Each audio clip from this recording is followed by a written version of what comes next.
భారత అంతరిక్ష చరిత్రలో మానవ సహిత రాకెట్ ప్రయోగాల విషయంలో మరొక కొత్త అధ్యాయం మొదలైంది. విశ్వ వినువీధుల్లో దేశ కీర్తి పతాకం రెపరెపరాడే మధుర ఘట్టం ఆవిష్కృతమైంది. కోట్లాది మంది భారతీయుల ఆకాంక్షలు, శుభాశిస్సులను గుండెల నిండా నింపుకొని మన వ్యోమగామి శుభాంశు శుక్లా రోదస్కి చేరుకున్నారు. ఆయనతో కలిసి మరొక ముగ్గురు కూడా వ్యోమగామును తీసుకుని ఆక్సియం 4 మిషన్ గురించిన ఫాల్కన్ 9 రాకెట్ మింగిలోకి దూసుకెళ్లింది. ఫ్లోరిడాలోని నాసా కెన్నెడీ స్పేస్ సెంటర్ నుంచి చేపట్టిన ఈ రాకెట్ విజయవంతంగా అంతరిక్షంలోకి దూసుకుపోయింది. మొదటి స్టేజ్ పూర్తి కాగానే బూస్టర్ రాకెట్ తిరిగి ప్రయాణం చేసి తిరిగి స్పేస్ ఎక్స్ ప్లాట్ఫామ్ పై క్షేమంగా ల్యాండ్ చేసింది. ఆపై కొన్ని నిమిషాల అనంతరం రాకెట్ నుంచి కొత్తగా నిర్మించిన క్రూ డ్రాగన్ క్యాప్సూల్ విడిపోయి ISS దిశగా ప్రయాణం ప్రారంభించింది. వాస్తవానికి ఈ ప్రయోగం మే 29వ తేదీన జరగాల్సి ఉన్నప్పటికీ 6 సార్లు పలు దఫాలుగా వాయిదా పడుతూ వస్తోంది. నిన్న కూడా ఈ ప్రయోగానికి కొన్ని నిమిషాల ముందు అప్లోడింగ్ కు సంబంధించిన సమస్య తలెత్తగా శాస్త్రవేత్తలు దాన్ని సరిచేయడంతో కౌంట్ డౌన్ మళ్లీ ప్రారంభమై రాకెట్ లిఫ్ట్ ఆఫ్ జరిగింది. ఈ ప్రయోగం అమెరికాకు చెందిన వాణిజ్య అంతరిక్ష సంస్థ ఆక్సియం స్పేస్ ద్వారా జరిగింది. ఈ మిషన్ లో భారత రోదసి పరిశోధన సంస్థ ఇస్రో, అమెరికా అంతరిక్ష సంస్థ నాసా, యురేపియన్ అంతరిక్ష సంస్థలు ఈసాలు భాగస్వామ్యం వహించాయి. భారత వ్యోమగామి శుభాంశు శుక్లాతో పాటు అమెరికాకు చెందిన మిషన్ కమాండర్ పెగ్గీ విల్సన్, స్పెషలిస్టులు హంగారీకి చెందిన ట్యూబర్ కపూర్, పోలాండ్ వ్యోమగామి సావోస్ రోదర్సిలోకి వెళ్లారు. ఈ ప్రయోగంలో శుభాంశు మిషన్ పైలట్ గా బాధ్యతలను నిర్వర్తిస్తున్నారు. అంతరిక్షంలో ఆయనను సుక్స్ గా పిలవనున్నారు. అయితే అంతరిక్షంలోకి 200 కిలోమీటర్ల ఎత్తుకు వెళ్లిన అనంతరం కొన్ని గంటల తర్వాత దశల వారీగా మొత్తం 28 గంటల ప్రయాణం తర్వాత ISS కేంద్రంతో అనుసంధానం కాబోతోంది. భూమికి 330 కిలోమీటర్ల నుంచి 400 కిలోమీటర్ల ఎత్తులో ఉండే అంతర్జాతీయ అంతరిక్ష కేంద్రానికి చేరుకునేందుకు 1 రోజు సమయం పడుతోంది. ISS లో శుభాంశు బృందం 14 రోజుల పాటు గడపబోతోంది. భారరహిత స్థితిలో పలు ప్రయోగాలు నిర్వహించడంతో పాటు ప్రధాని మోదీ, పాఠశాల విద్యార్థులు, ఇతరులతో శుభాంశు శుక్లా ముచ్చటిస్తారు. ఈ ప్రయాణం శుభాంశు శుక్లాకు రాబోయే గగన్యాన్ మిషన్ కు రిహార్సల్స్ గా ఉండబోతోంది. ఈ ప్రయాణంలో గడించే అనుభవం 2027లో ఇస్రో చేపట్టే మానవ సహిత గగన్యాన్ మిషన్ కు ఉపయోగపడుతుందని ఇస్రో చెబుతోంది. ISS లో శుభాంశు ఇస్రో తరపున 7 రకాలైన ప్రయోగాలను నిర్వహిస్తారు. దీర్ఘకాల రోదసి యాత్రల సమయంలో పోషకాహారం, జీవనాధార వ్యవస్థల విషయంలో ముందడుగు వేయడానికి ఉద్దేశించిన ప్రయోగం కూడా ఇందులో ఉంది. భారరహిత స్థితి వల్ల ఎముకలు, కండరాలు, గుండె, రక్తనాళాలు, రోగ నిరోధక వ్యవస్థపై ప్రభావాన్ని శోధిస్తాయి. ఇక నాసా నిర్వహించే 5 ఉమ్మడి అధ్యయనాల్లోనూ శుభాంశు శుక్లా పాల్గొంటారు. మొత్తం మీద ఆక్సియం 4 వ్యోమగాములు 31 దేశాలకు చెందిన 60 రకాలైన శాస్త్రీయ ప్రయోగాలను నిర్వహిస్తారు. తద్వారా ISS లో ఒకే మిషన్ లో అత్యధిక సంఖ్యలో ప్రయోగాలు చేపట్టిన రికార్డు కూడా ఆక్సియం మిషన్ సొంతమవుతోందన్నమాట. అయితే ఈ ప్రయోగం మన దేశానికి అత్యంత ప్రతిష్టాత్మకమైనదని చెప్పొచ్చు. ఎందుకంటే 41 ఏళ్ల తర్వాత మన వ్యోమగామి ఒకరు రోదసిలో భారరహిత స్థితిలో తేలియాడారు. అంతకుముందు 1984లో సోవియట్ యూనియన్ కు చెందిన ఇంటర్ కాస్పోస్ కార్యక్రమం కింద సోయూజ్ T-11 వ్యోమ నౌకలో మన వ్యోమగామి రాకేష్ శర్మ అంతరిక్షంలోకి వెళ్లి వచ్చారు. ఆ తర్వాత మరొక భారత పౌరుడు రోదసియానం చేయడం మళ్ళీ ఇప్పుడే జరిగింది. మధ్యలో అనేక ప్రైవేటు అంతరిక్ష ప్రయోగాలలో భారత సంతతికి చెందిన వారు పాల్గొన్న వాటిని లెక్కలోకి తీసుకోవడం జరగదు. అఫీషియల్ గా ఇది 2వ భారత వ్యోమగామి అంతరిక్ష ప్రయోగం కిందకు వస్తోంది. అయితే అంతరిక్షంలోకి వెళ్లిన తొలి భారతీయ వ్యోమగామి అయిన రాకేష్ శర్మ 1984లో 8 రోజులు కక్షలో గడిపారు. సోవియట్ ఇంటర్ కాస్పోస్ ప్రోగ్రాం కింద సోయూజ్ T-11 వ్యోమ నౌకలో శర్మను అంతరిక్షంలోకి పంపారు. అంతకు ముందు 2 భారత IIF పైలట్లు మాస్కో వెలుపల ఉన్న స్టార్ సిటీలోని Yuri Gagarin cosmonaut training center లో దాదాపుగా 2 సంవత్సరాలు కఠినమైన శిక్షణ తీసుకున్నారు. వారిలో శర్మ ఎంపికయ్యారు.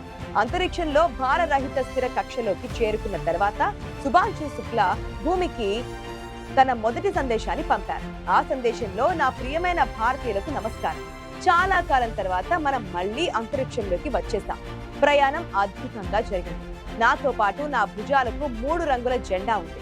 జై హింద్, జై భారత్ అని అన్నారు. అయితే పలుమార్లు సాంకేతిక లోపాలతో వాయిదా పడిన కారణంగా ఆక్సియం మిషన్ లాంచ్ ఉత్కంఠ రేపింది. అందుకేనేమో లాంచ్ మొదలవడానికి ముందు శుభాంశు శుక్లా ఆయన భార్య కామ్నా సుభాను ఉద్దేశించి తన ఇన్స్టాగ్రామ్ ఖాతాలో ఒక ఎమోషనల్ పోస్ట్ కూడా పెట్టారు. అద్భుతమైన భాగస్వామిగా ఉన్నందుకు కామ్నాకు ప్రత్యేక ధన్యవాదాలు. నువ్వు లేకుండా ఇవేవి సాధ్యం అయ్యేవి కావు అని అన్నారు. యాక్సియం 4 మిషన్ లో భాగంగా రాకెట్ ఒక్కో దశను విజయవంతంగా దాటుకుంటూ ముందుకు సాగింది. మేం భూకక్షలోకి తిరుగుతున్నాం. భారత్ మానవ సహిత అంతరిక్ష యాత్ర ప్రారంభమైంది.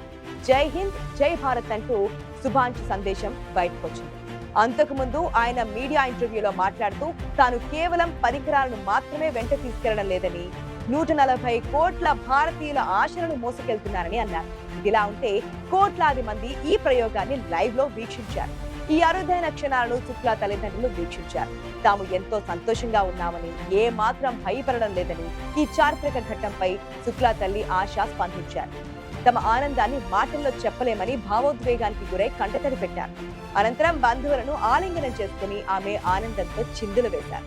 అయితే శుభాంశు శుక్లా అంతరిక్ష యాత్ర కోసం భారత్ 550 కోట్ల రూపాయలు వెచ్చించింది. భవిష్యత్తులో చేపట్టబోయే గగన్యాన్ ప్రాజెక్టులో పాల్గొననున్న శుక్లా అంతరిక్ష యాత్రతో గగన్యాన్ ప్రాజెక్టుకు కావలసిన అనుభవం కోసం ఆ మాత్రం ఖర్చు చేయక తప్పదమని, దీనివల్ల ఇస్రోకు అంతర్జాతీయంగా అత్యంత ప్రాముఖ్యత లభించడం ఖాయం. గడిచిన 25 ఏళ్లలో ఇంటర్నేషనల్ స్పేస్ స్టేషన్ కు 270 మందికి పైగా వ్యోమగాములు వెళ్లారు. కానీ వారిలో ఒక్కరు కూడా భారతీయులు లేరు. ఆ ఘనతను శుభాంశు శుక్లా సాధించారు. నిజానికి ఈ ప్రయోగం ముందుగా మే 28వ తేదీన నిర్వహించాలనుకున్నారు. కానీ వాతావరణం అనుకూలించక జూన్ 8వ తేదీకి వాయిదా వేశారు. ఆ తర్వాత జూన్ 10వ తేదీకి వాయిదా పడింది. అది కూడా వాతావరణం అనుకూలించక జూన్ 11కి వాయిదా వేశారు. ఆ తర్వాత రాకెట్ లోని ఇంధన ట్యాంకుల్లో లీకేజీలను గుర్తించడంతో మరొక 10 రోజులు వాయిదా వేసి మొత్తానికి జూన్ 22న ప్రయోగించాలని నిర్ణయించారు. కానీ అది కూడా వాయిదా పడి చివరకు జూన్ 25వ తేదీన మిషన్ ఆరంభమైంది. అయితే స్పేస్ ఎక్స్ ఫాల్కన్ 9 రాకెట్ గంటకు 28,000 కిలోమీటర్లకు పైగా వేగంతో ప్రయాణిస్తోంది. ఆ లెక్కన కేవలం 400 కిలోమీటర్ల ఎత్తులో ఉండే ISS కేంద్రానికి కేవలం కొన్ని నిమిషాలలోనే చేరుకోవాలి. మరి 28 గంటలు ఎందుకు పడుతుంది అని ఎవరికైనా అనుమానం వస్తుంది కదా. భూమి మీద ఒక చోటు నుంచి మరొక చోటికి వెళ్ళాలి అన్న సందర్భంలో 2 ప్రదేశాలు స్థిరంగా ఉంటాయి. వాటి మధ్య దూరం ఏమీ మారదు. కానీ అంతరిక్ష ప్రయాణాల్లో అలా ఉండదు కదా. విశ్వంలో ఉన్న ఏ ఖగోళ పదార్థం కూడా స్థిరంగా ఉండదు. అది ఒక నిర్ణీత కక్షలో పరిభ్రమిస్తూనే ఉంటుంది. ఉదాహరణకు సూర్యుని చుట్టూ గ్రహాలు, గ్రహాల చుట్టూ ఉపగ్రహాలు, ఆస్ట్రాయిడ్లు ఇలా నిత్యం తిరుగుతూ ఉంటాయి. ఇలా తిరుగుతూ ఉండకపోతే అవి వేటి చుట్టూ తిరుగుతున్నాయో ఆ గ్రహాల గురుత్వాకర్షణకు లోనై ఆ దిశగా వెళ్లి వాటిని ఢీకొంటాయి. ఇదే సూత్రం అంతర్జాతీయ అంతరిక్ష కేంద్రానికి కూడా వర్తిస్తోంది. ఇంటర్నేషనల్ స్పేస్ స్టేషన్ కూడా అంతరిక్షంలోని లో ఎర్త్ ఆర్బిట్ లో భూమి చుట్టూ గంటకు 28,000 కిలోమీటర్ల వేగంతో పరిభ్రమిస్తూ ఉంటుంది. అంత వేగంతో ఇది పరిభ్రమించకపోతే భూ గురుత్వాకర్షణకు లోనై భూమి మీదకు పడిపోతోంది. అందుకే దీనిని భూమి చుట్టూ స్థిర వేగంతో తిరిగే కక్షలో ఉండేలా ప్రవేశపెట్టారు. మరి శుభాంశు ప్రయాణిస్తున్న ఫాల్కన్ 9 రాకెట్ భూ వాతావరణం నుంచి అంతరిక్షంలోకి వెళ్ళడానికి ఎస్కేప్ వెలాసిటీ వేగంతో ప్రయాణించారు. ఈ మార్గం నేరుగా ఉండదు. ఇది పరావలయ ఆకారంలో ఉంటుంది. ఒకసారి ఆర్బిటల్ ఇన్స్పెక్షన్ జరిగిన తర్వాత ఆ spacecraft International Space Station కక్షలోకి ప్రవేశించేందుకు వీలుగా భూమి చుట్టూ తిరుగుతూనే తన వేగాన్ని, దిశను, కక్ష మార్గాన్ని మార్చుకుంటూ వెళ్తోంది.